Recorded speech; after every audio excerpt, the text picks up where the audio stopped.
요셉의 형제들이 그들의 아버지가 죽었음을 보고 말하되 요셉이 혹시 우리를 미워하여 우리가 그에게 행한 모든 악을 다 갚지나 아니할까 하고 요셉에게 말을 전하여 이르되 당신의 아버지가 돌아가시기 전에 명령하여 이르시기를 너희는 이같이 요셉에게 이르라 내 형들이 내게 악을 행하였을지라도 이제 바라건대 그들의 허물과 죄를 용서하라 하셨나니 당신 아버지의 하나님의 종들인 우리 죄를 이제 용서하소서 하매 요셉이 그들이 그에게 하는 말을 들을 때에 울었더라. 그의 형들이 또 친히 와서 요셉의 앞에 엎드려 이르되 우리는 당신의 종들이니이다. 요셉이 그들에게 이르되 두려워하지 마소서 내가 하나님을 대신하리이까.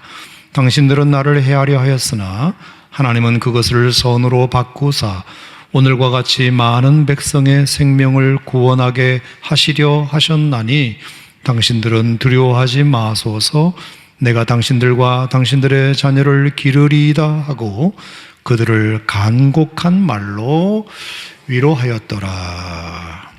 아멘 하시기 바랍니다. 자, 창세기 말씀이 이제 오늘과 주일이면 일단 끝납니다. 이럴 때 가장 제가 듣고 싶은 이야기가 뭔지 아세요? 목사님 너무 아쉬워요. 근데 누구도 해주는 사람은 없어요 지금까지. 내일 모레 한번 기다려 보겠습니다만 너무 아쉬워요. 한 번만 해주시겠어요? 꼭 시켜야 해요. 네. 어쨌든 엎드려도 절 받는 건 받는 거니까 감사하게 생각합니다.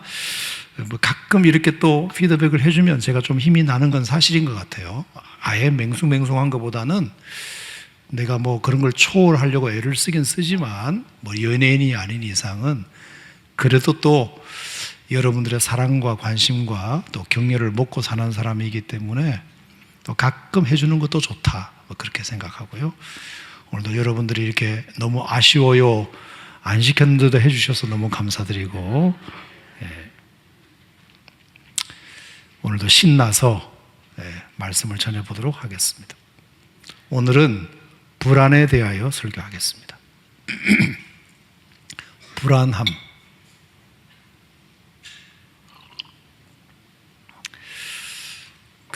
상담 심리학적으로 불안에 대해서 어떻게 정의하느냐 하면은 미래에 대한 특정한 염려가 신체적, 정서적 긴장 증상으로 나타나는 것, 이것을 불안이라고 합니다. 자기 미래에 대한 특정한 염려가 너무 지나쳐서, 염려는 할 수 있죠. 누구나 염려를 안 하는 사람은 없어요. 그런데 특정한 염려가 너무 지나쳐서 그게 자기에게 신체적인 증상 또는 정서적 증상으로 나타나는 것을 불안이라고 합니다. 세 가지 증상으로 나타나는데요. 첫째, 행동으로는 어떤 증상이 나타나느냐? 도망을 한다거나 또 소리를 지른다거나 안절부절한다거나. 그래서 너무 불안하면 으악 하고 소리를 지르기도 하고 도망을 가거나 그 불안한 장소에서 회피를 하거나 아니면 안절부절해서 어떻게 해야 될지를 몰라 하는 그런 행동으로 나타나기도 하고요. 또 생리적으로는 심장이 두근거리거나 호흡이 가빨라지거나 근육이 긴장되거나 수면장애로 나타나기도 합니다. 불안은 굉장히 무서운 병 중에 하나예요. 인지적으로는 어떻게 나타나느냐? 사람이 불안하면 생각이 부정적으로 바뀌고요, 비합리적인 생각으로 바뀌게 돼요. 그러니까 사람이 마음에 불안함이 생기면 합리적 사고를 못하고 비합리적으로 하게 돼요. 아주 쉬운 예를 들어서 엘리베이터에 탔는데 엘리베이터에 딱 탔더니 문이 안 열리면 어떡하지? 여기에 갇히면 어떡하지? 어느 누구도 그렇게 생각하지 않잖아요. 그런데 사람이 너무 불안하면 폐쇄 공포증이라고 그러죠, 그거를. 그래서 MRI 기계에 잘 못 들어가는 분들, 또 뭐 높은데 비행기를 잘 못 타시는 분들, 전망대 같은 데 잘 못 올라가는 분들, 이 남산타워가 무너지면 어떡하지? 뭐 이런 거. 그러니까 비합리적 생각이 그 불안 속에 나타나면 사회활동에 또 인간관계에 굉장히 지장을 많이 받더라고요. 그래서 불안은 좋은 게 아니에요. 그죠? 미래에 대한 특정한 염려가 너무 지나쳐서 그것이 신체적 또는 정서적 증상으로 나타나는 장애, 이게 이제 정확한 불안에 대한 심리학에서 나타나는 정의인데, 행동으로 나타나기도 하고 생리적으로 나타나기도 하고 또 생각으로도 인지적으로도 부정적으로 또 비합리적으로 나타나기도 한다. 사람이라면 누구나 뭐 잠시는 그럴 수 있습니다. 불안이 없는 사람은 그건 인간이 아니죠. 불안은 잠시는 누구나 다 있을 수 있지만 그것이 지속되는 것은 병이 될 수 있으니까 조심하는 것이 필요하다고 생각합니다. 그래서 그 불안을 없애는 아주 단순한 두 가지 방법은, 첫째, 그 불안 유발 요인을 빨리 없애버리는 겁니다. 불안 유발 요인을 없애는 것이 가장 상책이죠. 그 불안한 것을 없애버리면 괜찮잖아요. 근데 만약에 그걸 없앨 수 없으면 어떻게 해야 되느냐면, 그 불안한 상황에 내가 용기 있게 직면하는 방법밖에 없어요. 없앨 수 없으면 직면하라. 내가 없앨 수 없으면 직면해서 그 불안을 능가하는 용기를 내가 가지면 되는 거죠. 그죠? 그래서 그 상황을 없애버린다거나 아니면 없앨 수 없으면 그 불안보다 더 큰 능력, 내가 용감함과 담대함을 가지면 괜찮죠. 괜찮아요. 뭐 물을 무서워하는 사람들이 있을 수 있으면 수영을 잘하는 능력을 가지면 물이 무섭지 않잖아요. 물가에 아예 가지를 말든지 불안하면, 그리고 그 불안을 정말로 극복하고 싶으면 수영 연습을 해서 내가 물에 빠졌을 때도 죽지 않을 능력을 가지면 되는 거죠. 그러니까 불안은 있을 수밖에 없는 것이지만, 불안을 없애고자 한다면 불안 유발 요인을 제거한다거나 아니면 그 불안보다 더 큰 능력을 내가 가지면 불안을 잠재울 수 있다. 자, 여기까지 여러분이 다 이해하셨으리라 생각합니다.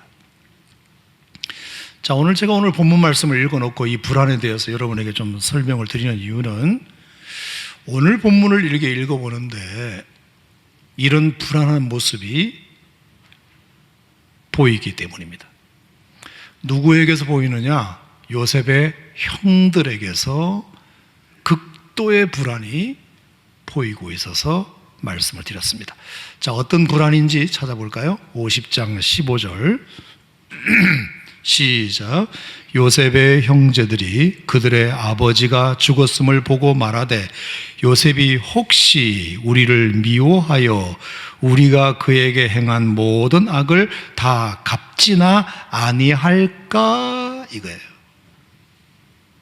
자, 이해하셨죠? 아버지 야곱이 돌아가시자마자 장례가 끝나기가 무섭게 요셉의 형들이 불안해지기 시작했습니다. 왜 그렇죠? 왜? 혹시 요셉이 우리를 미워해가지고 우리가 그에게 행한 모든 악을 다 갚지나 아니할까 염려가 됐기 때문입니다. 우리가 그에게 잘못한 게 있는데 지금까지는 아버지를 봐서 못한 거죠. 아버지의 체면 때문에 못했고, 괜히 또 아버지에게 심려를 끼칠까봐 요셉이 꾹꾹 참고 있었는데, 이제 아버지가 돌아가시고 안 계시기 때문에 이제는 요셉이 권력도 있겠다, 힘도 있겠다, 우리를 가만 놔두지 않으면 어떡하지? 불안이 생겼어요.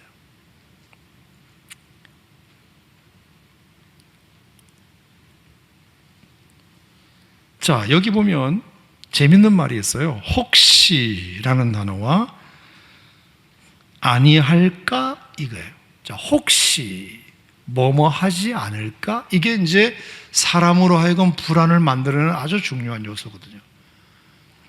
있지도 않은 일, 있을 수도 없는 일, 일어나지도 않은 일을 혹시 이렇게, 혹시 실패하면 어떡하지? 죽으면 어떡하지? 떨어지면 어떡하지? 엘리베이터 문이 열리지 않으면 어떡하지? 비행기가 떨어지면 어떡하지? 사고 나면 어떡하지? 사람들이 나를 싫어하면 어떡하지? 어떡하지? 어떡하지? 어떡하지? 이게 우리한테 굉장히 많아요. 자, 결론적으로 말씀드리면 요셉은 그 형들에게 악을 갚을 생각이 있었다 없었다? 없었잖아요. 이미 45장에서 다 용서 끝났어. 다 용서했어요. 그런데도 있지도 않은 사실을 그 사람들이 지은 죄가 있어가지고 혹시 이렇게 하면 어떡하지? 이게 사람에게 굉장히 무서운 장애예요. 제가 이렇게 성도님들 만나보면 그런 분들이 의외로 많아요. 에이, 집사님 뭐 그런 걸 가지고 걱정해요. 저는 그렇게 말해주고 싶은 게 너무 많아요. 그런데 그분한테는 지금 이게 너무 커. 너무 커. 사람의 상담을 해보면 이 불안장애를 가지고 있는 분들이 되게 많습니다. 의외로 많아요. 의외로. 뭐 고소공포증, 폐쇄공포증, 뭐 광장공포증, 뭐 별별 공포증이 다 있다 그러더라고요. 분명히 요셉은 45장 5절에서 다 용서했고 하나님께서 당신들이 나를 이곳에 팔았다고 해서 근심하지 마소서, 하나님이 우리 백성들을 구원하시려고 하나님이 나를 앞서 보내셨습니다. 다 얘기했고요. 그리고 다 눈물을 흘리면서 그 형들을 끌어안고 울고 이미 다 풀려버렸어요. 다 풀려버렸어요. 오늘 20장에도 보면, 20절에도 보면 당신들은 나를 헤아려였으나 하나님은 그것을 손으로 바꾸사 오늘과 같은 많은 백성들의 생명을 구원하게 하시려 하셨나니 당신은 두려워하지 마소서, 내가 당신들과 당신들의 자녀를 기르리이다라고 그들을 간곡한 말로 위로하였더라. 요셉의 마음은 변함이 없어요. 그죠? 45장이나 50장이나 변함이 없단 말이에요. 그런데 왜 형들은 불안에 떨었을까? 혹시 그러지 않을까? 이런 거. 얼마나 불안했는지, 사람이 불안하면 없는 일을 만들어내게 되고요, 있지도 않은 것을 자꾸 믿게 되고요. 두 번째는, 사람이 불안하면 두 번째 나타나는 증상은 어떤 일에 집중을 못해요. 한 가지 일에 안절부절해요. 집중하지를 못해요. 자, 15절 말씀 다시 보겠습니다. 15절. 요셉의 형제들이 그들의 아버지가 죽었음을 보고 말하되. 요셉이 혹시. 자, 지금 어떤 일이 있었나요? 자기 아버지 요셉, 아버지 야곱이 돌아가신 일이었어요. 아버지의 장례를 치렀단 말이에요. 그러면 모든 자식들은 어디에 집중해야 되죠? 아버지 장례를 잘 치르는 것에 집중해야지. 이게 지금 그 가정에 일어난 가장 큰 일이에요. 그러면 모든 자녀들이 그 장례식 치르는 일에 최선을 다해서 집중을 해야지. 그게 보통 일인가? 아버지가 돌아가셨으니까. 그래서 요셉은 그 장례식을 잘 치러드리기 위해서 얼마나 애를 쓰는지 몰라요. 요셉은. 한번 보시겠어요? 50장 1절 시작. 요셉이 그의 아버지 얼굴에 굽으려 울며. 얼마나 요셉이 울었는지 몰라요. 그리고 3절 40일이 걸렸으니 향으로 처리하는 데는 날수가 걸림이며 애굽 사람들은 70일 동안 그를 위하여 곡하더라. 70일 동안 장례를 치러요. 40일 동안은 이제 미이라 처리하느라고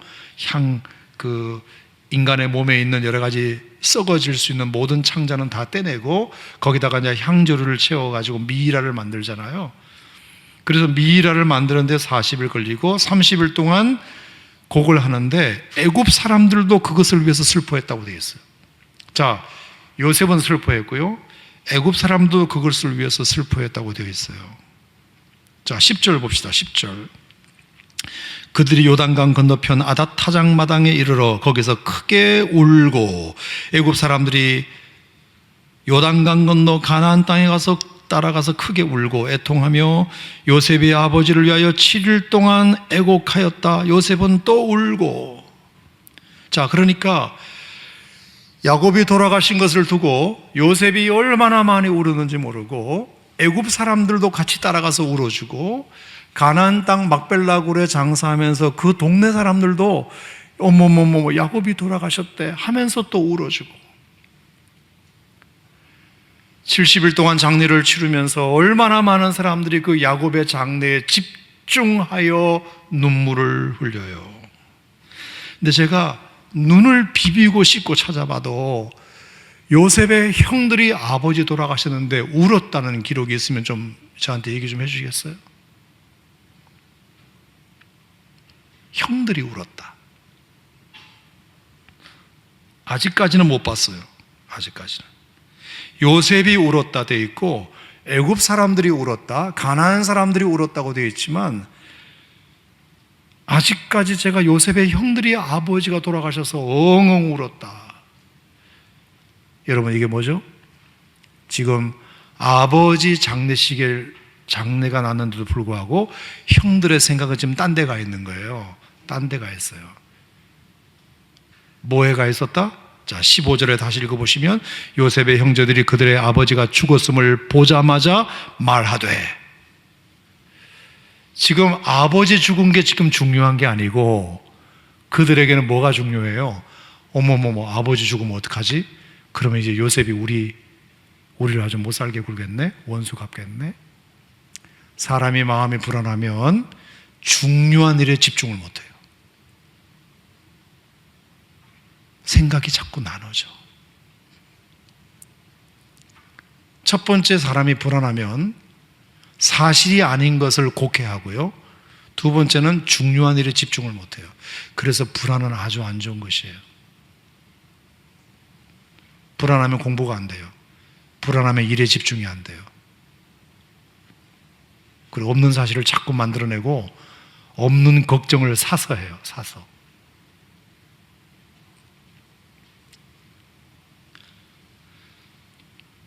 아버지가 돌아가신 이 중요한 일, 요셉은 그 장례를 치르기 위해서 얼마나 많은 정성을 다하고 거기에 집중을 하고, 애굽 사람들도 같이 울어주고 가나안 사람들도 같이 울어주는데 형들은 멀뚱멀뚱 바라보면서 오히려 생각은 전혀 다른 곳에 가 있었다. 뭐에 가 있었다?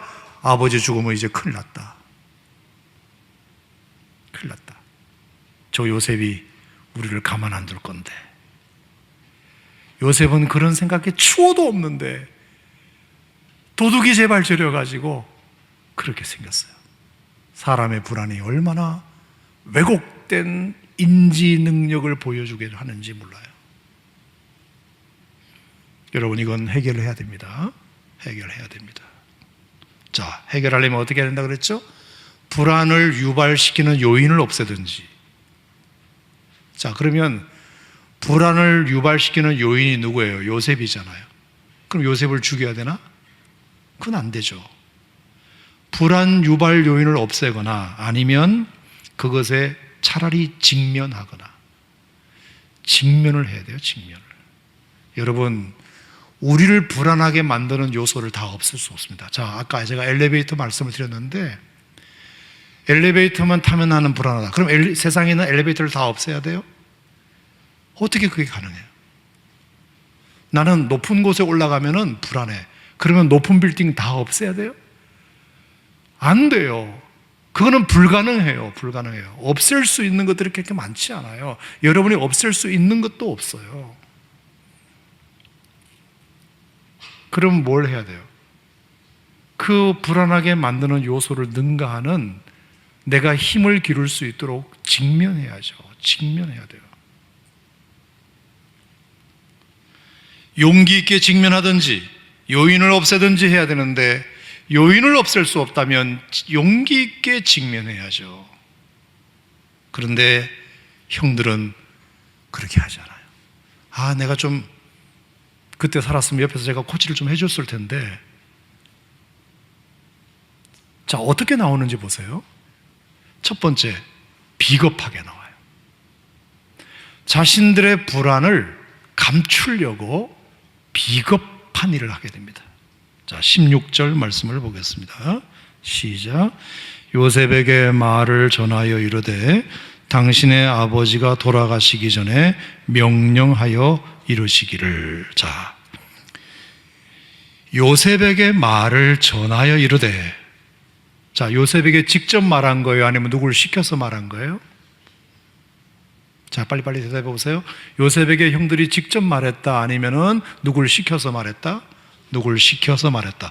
요셉에게 말을 전하여 이뤘다 그랬잖아요. 당신의 아버지가 돌아가시기 전에 명령하여 이르시기를. 야곱이 그랬다는 거죠. 돌아가시기 전에. 너희는 이같이 요셉에게 말해라. 요셉에게 말해라. 너의 형들이 너에게 악을 행하였을지라도 이제 바라건대 그들의 허물과 죄를 용서하라 하셨나니 당신 아버지의 하나님의 종들인 우리 죄를 이제 용서하소서 하며. 이렇게 돼 있어요. 자, 여기 보면 말을 전하여 이르되. 아니, 멀쩡한 형들이 왜 요셉에게 직접 말을 못하고 사람을 시켜서 하죠? 자, 누구를 시켰을까요? 베냐민을 시켰을 수도 있고 아니면 유다 같은 사람을 시켰을 수도 있어요. 왜? 유다가 요셉과 말이 잘 통했기 때문에. 베냐민은 자기 동생이니까. 베냐민을 시키든지 유다를 시키든지 말을 전했어. 그러니까 자기가 직접 못 가는 것이. 그러니까 누구를 중간에 세워가지고 대신 말 좀 해줘, 말 좀 해줘. 이렇게 된 거죠. 형들이 돼가지고 숫자도 많은데 누구에게 시켜서 어려운 말을 전하게 합니다. 그러면서 자기 아버지가 돌아가시기 전에 이렇게 말했다고 얘기하는 거예요. 우리를 좀 용서하라고. 너네 형들을 좀 용서하라고. 자, 근데 그것도 재밌어요. 자, 17절 말씀 중간에 보세요. 당신 아버지의 하나님의 종들인 우리 죄를 이제 용서하소서. 자, 이상한 거 하나 발견하셨나요? 당신 아버지의 하나님의 종들인 우리 죄를 용서하소서. 자, 당신의 아버지가 누구예요? 여기서 말하는 당신은 누구죠? 요셉이죠. 당신의 아버지는 누구예요? 자, 빨리빨리. 야곱이죠. 야곱의 하나님의 종들인 우리 죄. 결국은 누구란 말이에요? 자기들의 죄를 용서해달라는 말인데 왜 이렇게 빙빙빙빙빙빙 돌려서 당신의 아버지의 하나님의 종들인 우리 죄. 가끔 우리가 뭐 이렇게 친척 관계를 설명할 때도 뭐 예를 든다면 뭐가 있을까요? 뭐 처제를 소개한다고 칩시다. 아, 여기 누구예요? 아, 제 처제입니다. 이러면 될걸. 아, 이분을 소개할 때 내 아내의 너무 쉽다 이거는. 말고 또 하여간 뭐 이렇게 간단하게 설명할 수 있는 것을 너무 복잡하게 설명하는 경우가 있잖아요. 그냥 우리의 죄라고 말하면 될 걸 당신의 아버지의 하나님의 종들인 우리의 죄. 자, 여기에 의도가 있어요. 자, 여기에 누가 들어갔다? 아버지가 들어가고 하나님이 들어갔어요. 아버지는 힘 있는 자고 하나님은 힘 있는 자예요.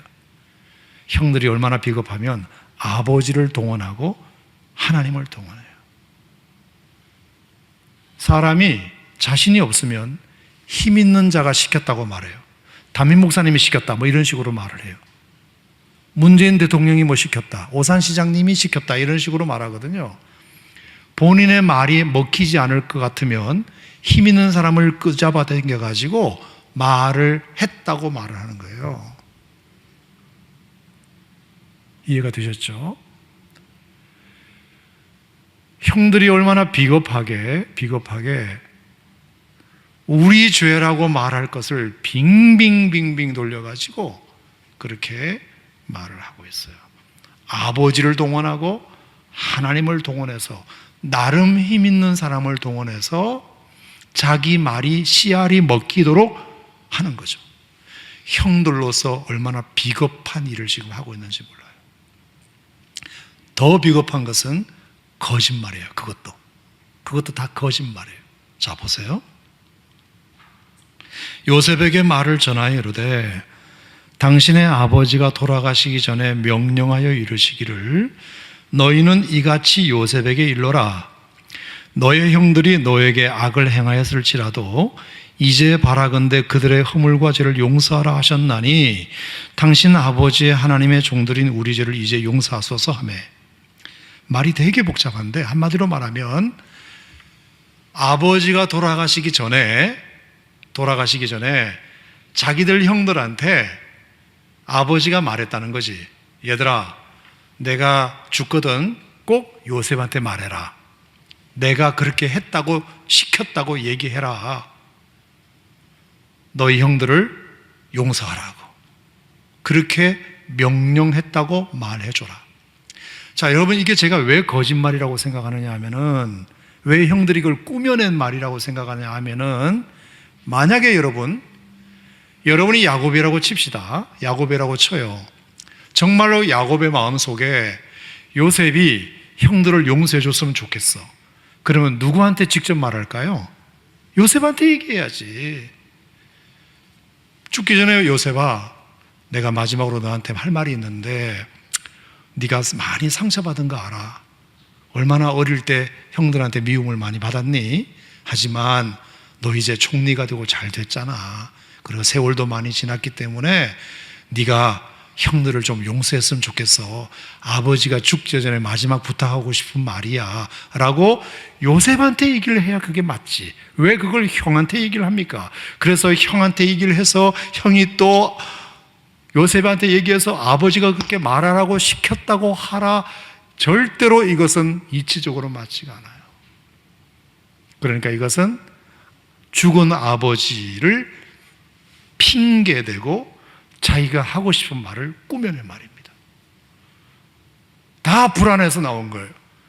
마음이 불안하니까 비겁하게 하게 되고 거짓말을 하게 되고 이것은 하나도 도움이 안 됩니다. 피해가는 거죠. 직면하지 않아요. 힘 있는 사람을 나름 동원해가지고 요셉이 말을 듣게끔 만드는 작전이에요. 비겁한 작전이에요. 아버지 이름을 갖다 대고 하나님의 이름을 갖다 대서 자기의 이름이 자기의 말이 먹히도록 만들기 위한 나름의 작전이었는지는 몰라도 이거는 비겁한 일이에요. 그리고 거짓말이에요. 꾸며낸 말이에요.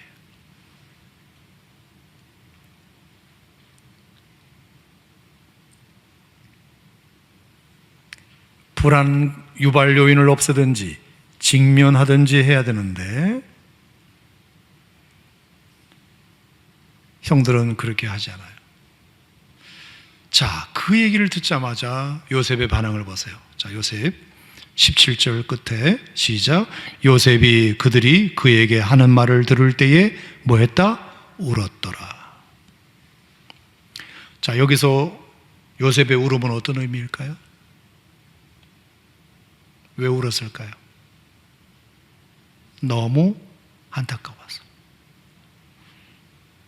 형들이 하는 게 수가 보여. 그냥 손바닥에 보여. 그냥 너무 형들이 못나 보인 거예요. 그래서 이거는 슬퍼서 운다기보다는 안타깝기도 하고 형들이 측은하기도 하고 황당하기도 하고 안 됐기도 하고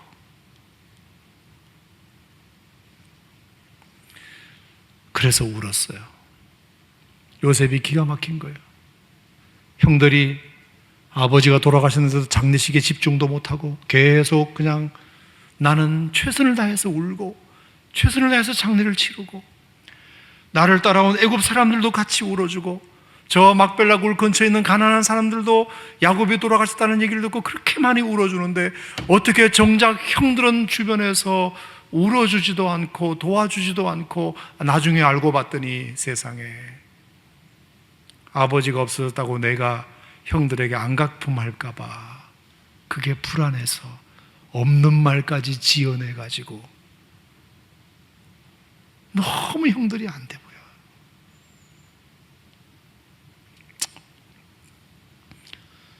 자, 여러분, 그래서 요셉이 울어요. 너무 안 됐다.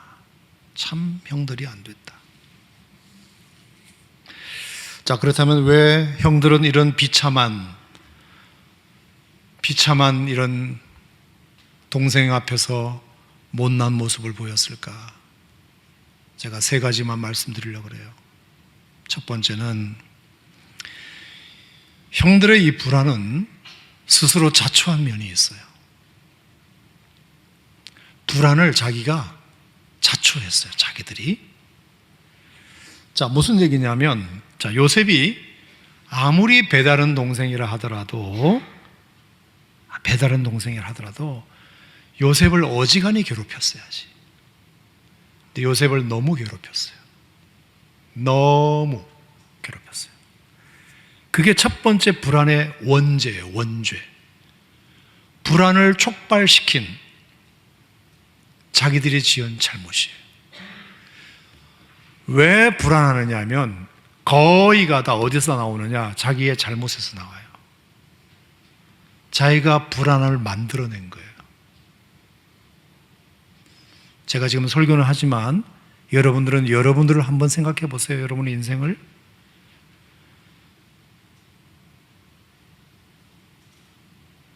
안절부절하지 못하는 이유는 자기가 지은 죄가 있기 때문에, 떳떳하지 못한 게 있기 때문에. 그러니까 불안을 만든 자기 이유가 있어요. 자기 이유가 있어요. 그게 뭐냐? 요셉을 어지간히 많이 괴롭혔어요. 자, 창세기 37장에 보면 형들이 요셉을 미워했다는 구절이 되게 많은데, 자, 여러분 한번 봅시다. 자, 조금 피곤하시더라도 제 얘기를 집중해 보세요. 오늘 좀 나름 중요하다고 제가 생각하고 설교하는 거니까요. 37장에서 요셉이 형들로부터 미움을 많이 받아서 그래서 급기야 제가 쟤를 죽여버려야 되겠다. 아니면 그리고 구덩이에 던지고 또 어떻게 했죠? 구덩이에 던져놓고 자기들은 도시락 까먹고 지나가는 미디안 상인에게 은 얼마를 주고 팔고 이런 거. 아무리 배다른 동생이고 아무리 미워 보이고 아무리 시기 질투심이 생겨도 형들이 동생한테 그렇게 하면 안 돼요. 왜 안 되느냐? 37장에서 그런 일이 있었는데 36장, 35장에 가면 무슨 일이 생기죠? 그 요셉의 엄마였던 라헬이 어떻게 되죠? 돌아갔습니다. 라헬이 죽어요. 자기들은 엄마가 멀쩡하게 살아있지만 요셉은 엄마 없는 하늘 아래 지금 살고 있는 동생이에요. 베냐민하고. 그리고 엄마가 베냐민을 낳다가 죽어요. 엄마 없는 하늘 아래. 내가 초등학교 때 본 영화. 진짜 눈물 많이 흘리면서 봤어요. 박근영 나오는 영화 있었어요. 안 봤어요? 좀 그런 건 보고 다니세요. 진짜 눈물 많이 흘렸어요. 엄마 없는 하늘 아래. 이게 진짜 서글프구나. 그냥 측은히 여기는 마음이 절로 생겨야 돼요. 절로 생겨야 돼요. 그런데 엄마 없이 자라고 있는 그 요셉을 얼마나 미워했는지 몰라요. 얼마나. 자, 예를 들어서 엄마 없이 자라고 있는 아이가 채색옷을 입었다고 칩시다. 채색옷. 아빠가 너무 애가 좀 불쌍하고 그래서 조금 용기도 주고 좀 그렇게 하려고 옷 한 벌 백화점에서 사줬어. 카드 확 긁었어. 그러면 적어도 형이라면 어떻게 해야 되죠? 아이고 동생이 예쁘네. 아유 너무 잘 어울린다. 그래야 돼요, 안 그래야 돼요? 왜? 엄마 없이 지금 크고 있잖아요. 그러면 불쌍하고 가련해서라도 아이고 아버지 참 잘하셨어요. 사실 우리도 좀 잘해주고 싶었는데 역시 아버지 멋쟁이. 자, 꿈을 꿨답니다. 요셉이 꿈을 꿨어요. 뭐 11변단이 절을 하고 해와 달과 별들이 자기한테 절하는 꿈을 꿨대요. 형님들 지난밤에 제가 꿈 꿨는데 한번 들어보실래요? 그랬을 때 아이고 우리 동생 그런 꿈 꿨어? 우와 앞으로 우리 형들보다 더 잘 되겠는데? 앞으로 네 출세하면 우리 형들 좀 봐줘. 이렇게 말할 수 있잖아, 얼마든지. 근데 그게 못마땅해가지고 너 같은 놈이 우리 형들의 지배자가 된다는 말이냐? 우리가 너한테 무슨 절을 한다는 말이냐? 이 못된 놈아! 얼마나 그 동생을 못 살게 굴었는지.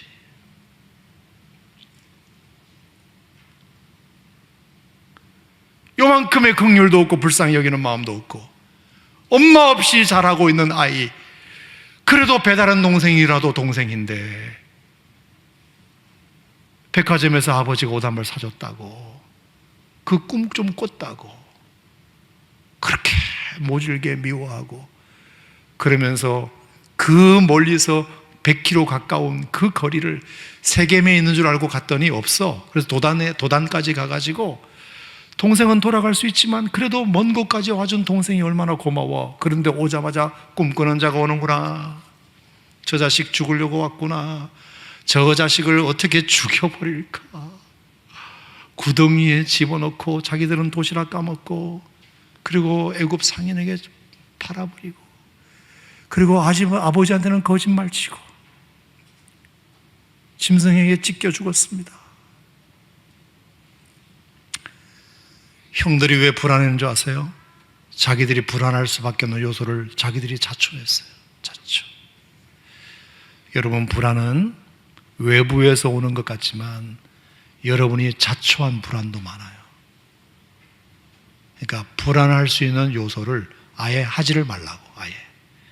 아예 하들들 말라고. 그래야 내가 떳떳하고 정당하게 할 수 있잖아요.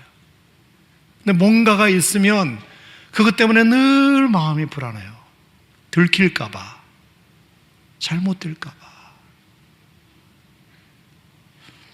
스스로 자초한 면이 있어요. 자초한 면이. 그래서 그렇게 하지 말자. 따라서 하지 말자. 불안을 만들어낼 만한 요소 자체를 아예 없애버리자. 두 번째, 만약에 그런 일을 어쩔 수 없이 했다면, 뭐 할 수 있잖아요.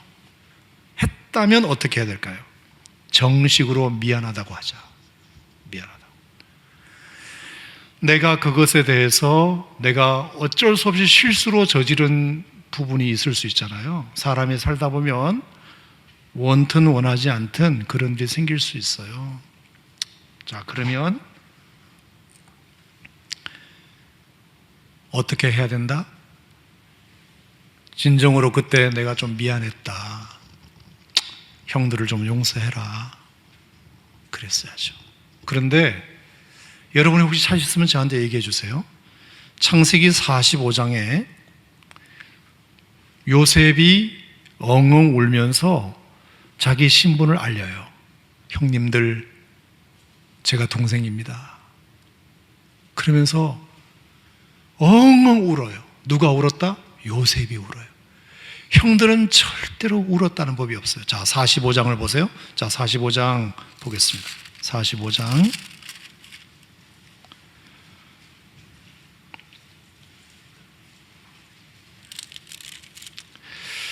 자, 45장에 2절. 요셉이 큰 소리로 우니, 요셉이 울었다고 되어 있죠. 45장 14절 보겠습니다. 14절, 자기 아우 베냐민의 목을 안고 우니. 자, 누가 울었다? 요셉이 울었어요. 그랬더니 베냐민도 요셉의 목을 안고 울었다. 자, 요셉도 울고 베냐민도 울었어요. 그 다음에 15절입니다. 시작. 요셉이 또 형들과 입 맞추며 안고 우니. 누가 울었다? 요셉이 울었다. 형들이 그제서야 우니라. 형들이 그제서야 요셉과 말하니라. 울었다는 표현은 그 어디에도 없다. 자, 왜 울었다는 말에 굉장히 제가 포인트를 두느냐 하면은, 사람이 운다는 것은 마음이 진실해졌다, 그 뜻이잖아요. 어떤 얽혀있는 어떤 이런 매듭을 풀렸다, 또는 어떤 그 족쇄가 풀어졌다, 뭐 이런 뜻도 있잖아요. 네. 울음은 회개의 의미도 있고요, 화해의 의미도 있고요, 뉘우침의 상징이기도 하고요. 근데 단 한 번도 정식으로 형들은 울었다, 뭐 미안하다, 그런 말이 없어요. 그렇게 안 하니까 불안함이 여전히 살아있는 거죠. 여전히. 그걸 해결해 버렸으면 되는데 해결을 안 하고 사니까 계속 남아있는 거예요. 계속 그 불안함이. 자, 여기까지 이해가 되시나요? 세 번째, 마지막 기회가 있어요. 마지막. 그건 뭐냐면 요셉의 사랑과 용서를 믿지 못했기 때문에. 이미 45장 5절, 7절, 8절에서는 요셉이 분명히 얘기했습니다. 형님들이 저를 팔았다고 해서 근심하지 마세요. 불안해하지 마세요. 한탄하지 마세요. 제가 팔려온 게 아니라 하나님이 보내셨어요. 저는 이미 하나님의 그 은혜가 너무 감격스러워서 마음이 다 해결돼 버렸어요. 저는 그래서 형님들에 대해서 요만큼의 억가심정도 없어요. 형님들, 하나님이 저에게 이런 마음을 주셨어요. 형님들 믿어주세요. 저는 이제 형님들에 대해서 어떤 마음도 없어요. 오히려 내가 형님들에게 미안하면 미안하지. 그때 형님들의 마음을 몰라드리고, 제가 채색 옷 입고 있을 때 형님들은 얼마나 채색 옷을 입고 싶으셨겠어요. 내가 아버지 품에서 놀아날 때 형님들은 얼마나 아버지 품에 오고 싶으셨겠어요. 근데 제가 그때는 어려가지고 그걸 잘 몰랐어요. 오히려 제가 죄송해요. 그러니 형님들, 이제 저한테 지은 잘못에 대해서 불안해하실 필요가 있다 없다? 없으세요. 저는 이미 다 용서했고요, 다 마음이 풀렸고요, 요만큼도 남은 게 없어요. 분명히 요셉의 형들에게 말했습니다. 그러면 그걸 어떻게 된다? 믿어야지. 그걸 믿었어야지.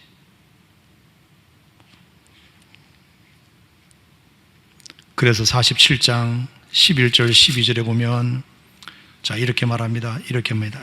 요셉이 바로의 명령대로 그의 아버지와 그의 형들에게 거주할 곳을 주되 애굽의 좋은 땅 라암셋을 그들에게 주어 소유로 삼게 하고, 또 그의 아버지와 그의 형들과 그의 아버지의 온 집에 그 식구를 따라 먹을 것을 주어 복량하였더라. 아버지와 형들과 모든 식구들에게 요셉이 얼마나 많이 먹을 것을 제공하고 복량했는지 몰라요. 마음이 다 풀어졌기 때문에 최선을 다해서 요셉을 섬기는 것입니다. 그런데도 형들은 여전히 뭐 했다? 불안했다. 자기들끼리 아마 모여서 그런 얘기를 했을지 몰라요. 야, 아버지 돌아가셨네. 어떡하지? 이제 저 요셉이 우리 가만 안 둘 텐데. 야, 너 같으면 그렇게 하겠냐? 나 같아도 그렇게 못하지. 전부 자기식으로 해석하는 거예요. 자기가 그런 마음이 없으니까 남도 그런 줄 알아요. 내가 나 같으면 그런 용서를 못하지. 그런 아주 옹졸한 마음이 있기 때문에 요셉의 큰 마음을 이해를 못해요. 넓은 마음을 이해를 못해요. 자기가 워낙 내로우 마인드, 좁은 마음을 갖고 있기 때문에 상대방이 아무리 큰 마음을 가지고 있어도 그 마음의 크기를 이해를 못해요. 그래서 사람은 자기식으로 항상 해석해요. 항상 자기식으로 해석해요. 자기가 그런 생각이 없으니까 남도 그런 생각이 없을 거라고 생각하는 거예요. 그래서 요셉은 너무 안타까워서 우는 것이에요. 형님들이 나를 믿어주지 않네. 형님들이 나를 알아주지 않네. 하나님이 나를 구원자로 보내셨다고 고백하고 또 고백하고 또 위로하고 또 위로하고 또 약속하고 또 약속하지만 형님들이 믿어주지 않는 그 마음이 얼마나 요셉에게 안타까웠을까. 그래서 요셉은 운 것입니다. 불안하지 않으려면 첫 번째, 애시당초 잘못을 안 하는 게 낫다. 두 번째, 만약에 잘못을 했다면 미안하다고 사과하는 게 좋겠다. 세 번째, 상대방의 사랑과 용서를 받아들였으면 좋겠다. 상대방의 사랑과 용서를 받아들였으면 좋겠다. 그래야 그 불안함이 없어지지. 그렇지 않으면 아버지가 돌아가신 이 마당에도 아버지 돌아가신 게 중요한 게 아니고 동생이 우리에게 안갚음할까 봐를 더 걱정하게 되는 아주 왜곡된 인지 능력을 가진 생각이 비합리적으로 사람이 생각이 돌아가는 이런 일이 생길 수 있어요. 자, 오늘의 결론은 뭐냐? 저는 오늘 이 말씀을 보면서 무슨 생각을 하냐면 우리 하나님의 마음을 생각해 봤어요.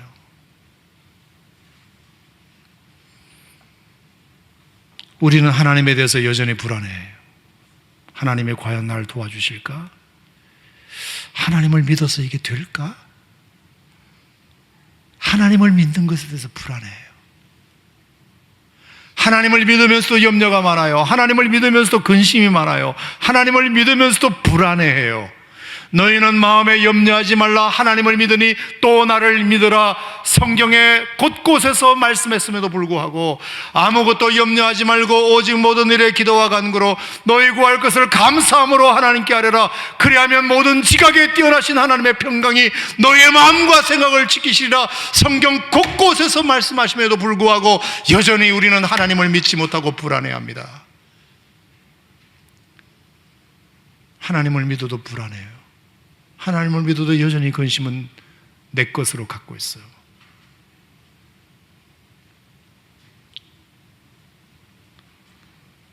하나님의 크심을 믿지 못해요. 하나님의 인도하심을 믿지 못해요. 하나님의 선하심을 믿지 못해요. 요셉의 형들이 요셉의 그 큰 용서를 믿지 못했던 것처럼 하나님의 그 크신 사랑과 용서를 믿지 못해요.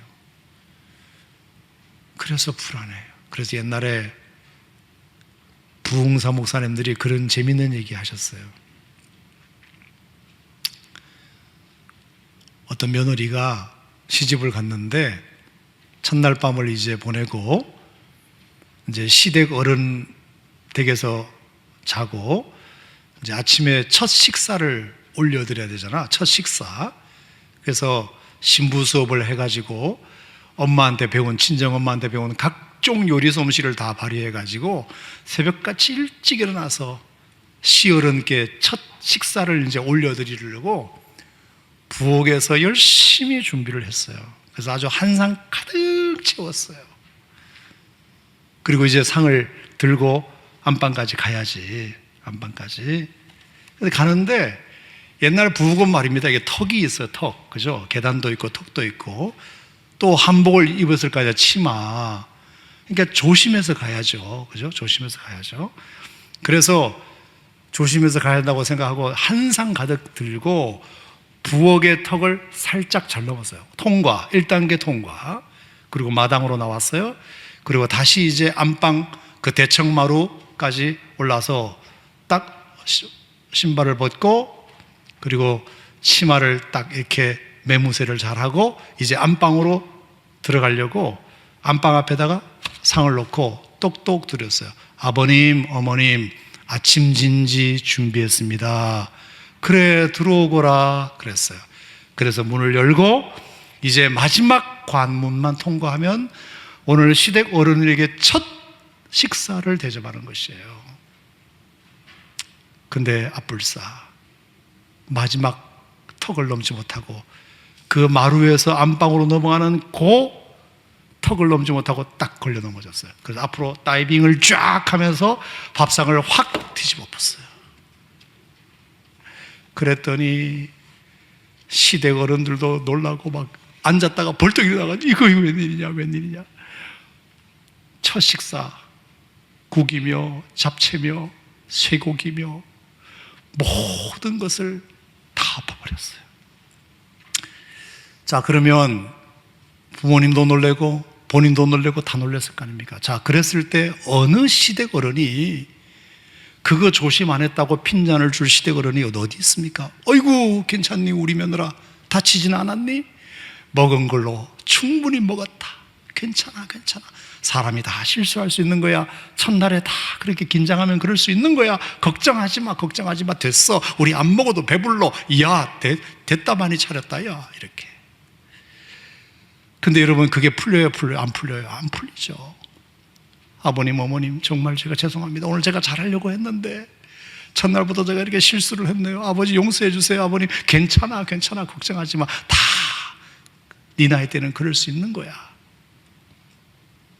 그리고 첫날이 지났어요. 자, 둘째 날 아침에 어제의 실수가 생각나가지고 오늘은 제대로 내가 해야 되겠다 싶어가지고 탁 차려가지고 1단계 통과, 2단계 통과, 3단계 통과.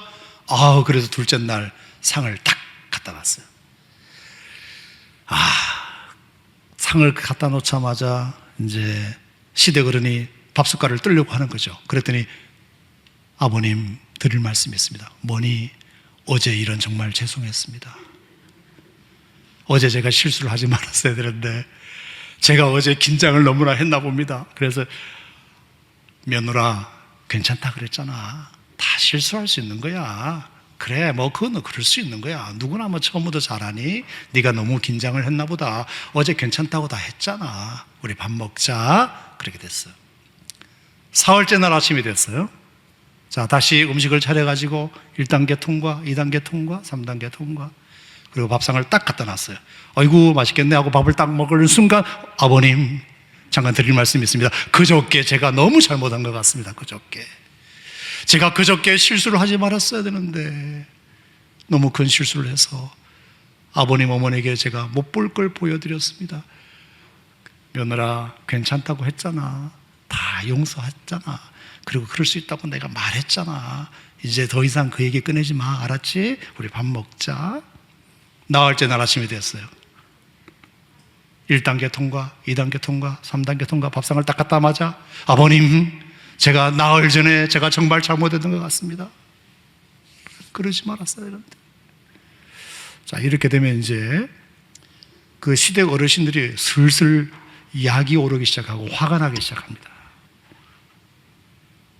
그 얘기 하지 마라 그랬지. 이미 다 끝난 얘기잖아. 괜찮다고 했잖아. 자, 그러면 이제 5일째 되는 아침에 어떻게 될까요? 며느리가 밥상을 들고 들어오는 모습만 보고 벌떡 일어나. 오늘 한 번만 더 그 얘기 해봐. 한 번만 더. 또 그 얘기 하려고 그러지.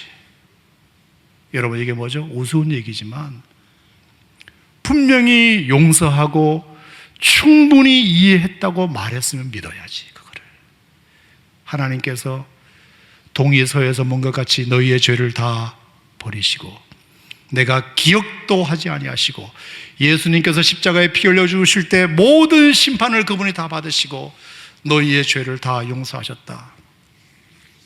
너희가 그 은혜를 인하여 믿음으로 말미암아 구원을 얻었나니 이것이 너희에게서 난 것이 아니고 하나님의 선물이다. 행위에서 난 것이 아니니 누구든지 자랑치 못하게 하려 함이니라. 허물과 죄로 죽었던 너희를 그리스도께서 살리셨으니까 너희에게는 이제 심판이 없다. 하나님의 자녀가 되었다. 영생을 얻었다. 심판에 이르지 아니하는 사망에서 생명으로 옮겼다. 할렐루야. 내가 너희에게 영생을 주노니 영원히 멸망치 아니할 터이요 너희를 누구도 내 손에서 빼앗을 자가 없느니라. 성경 여러 곳곳에서 말씀해 놓으신 하나님의 그 크신 사랑,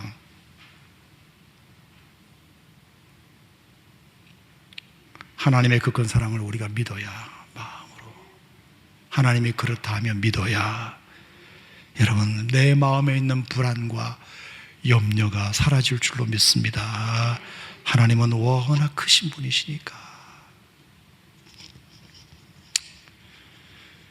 여러분 신앙생활 하면서 하나님 말씀을 안 믿으면 뭘 믿으려고 그러세요? 교회를 왜 나오시는 거예요? 하나님 말씀을 믿기 위해서, 하나님의 사랑을 믿기 위해서 나오는 거잖아요. 그러면 하나님의 말씀이 이렇다 하면 그냥 믿으세요. 그냥 믿어버리세요. 그래야 여러분 마음의 염려가 사라지고 불안이 사라지는 거잖아요. 오늘 제가 여러분들에게 여러 가지로 중요한 말씀을 드렸는데, 사람이 불안해지는 여러 가지 이유가 있지만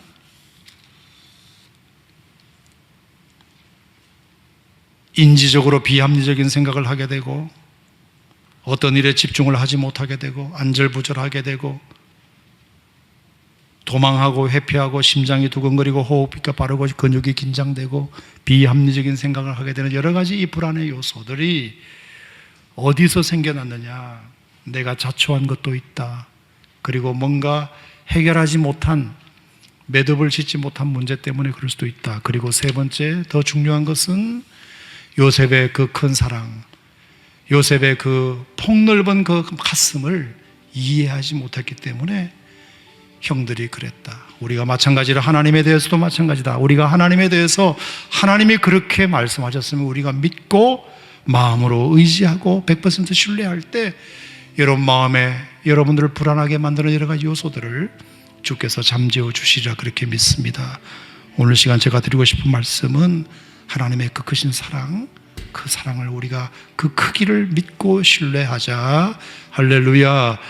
십자가는 말입니다, 하나님께서 당신의 아들을 죽이지 않으면 안 되실 만큼 우리의 죄가 그렇게 크다는 것을 증명하는 상징이기도 하지만 동시에 십자가는 하나님이 우리를 얼마나 사랑하셨으면 당신의 아들까지도 우리를 위하여 내어주셨겠느냐의 상징이기도 하다. 그래서 우리는 십자가를 바라보면서 항상 두 가지 역설적 진리를 여러분이 배워야 합니다. 내 죄가 저렇게 크구나, 이것도 봐야 되지만 하나님의 사랑이 이렇게 크구나 하는 것도 여러분이 아셔야 돼요. 저는 여러분의 죄의 크기보다 하나님의 사랑의 크기가 더 크다고 믿는 사람인데, 여러분도 믿으시면 아멘 하시기 바랍니다. 하나님의 사랑이 이기지 못할 일이 없고, 하나님의 사랑이 덮지 못할 것이 없고, 하나님의 사랑이면 극복하지 못할 문제가 없어요. 여러분 안에 오늘 이 밤에 여러분을 사랑하시는 하나님의 사랑의 크기가 여러분의 가슴을 꽉 채우는 시간이 되시기를 주의 이름으로 축원합니다. 요셉의 그 사랑의 크기가 형들에게 있었다면 절대로 불안하지 않았을 텐데, 여전히 믿지 못하고 자기 식으로 해석하니까 불안을 없애지 못했던 것처럼 우리가 우리 식으로 하나님을 해석하면 안 돼요. 하나님은 너무나 크신 분이세요. 바라볼 수 있는 것보다 더 높은 하늘이시고, 우리를 비출 수 있는 것보다 더 밝은 태양이시고, 우리가 셀 수 있는 것보다 더 많은 별들이시고, 우리가 마실 수 있는 것보다 더 많은 공기이시고, 우리가 뿌릴 수 있는 씨앗의 양보다 더 넓은 들판이시고, 우리가 항해할 수 있는 것보다 더 큰 바다이시다. 만입이 내게서도 그 입 닫아지고 내구 주시는 종을 다 찬송할 수 없고, 하늘을 두루마리 삼고 바다를 몸을 삼아도 하나님을 다 기록할 수 없다. 아멘 한번 하시기 바랍니다. 하나님의 사랑, 주님의 눈물, 우리가 그것을 기억하고 오늘 시간 그 사랑에 여러분의 가슴 벅차오르는 감격이 여러분에게 있기를 주의 이름으로 축복합니다.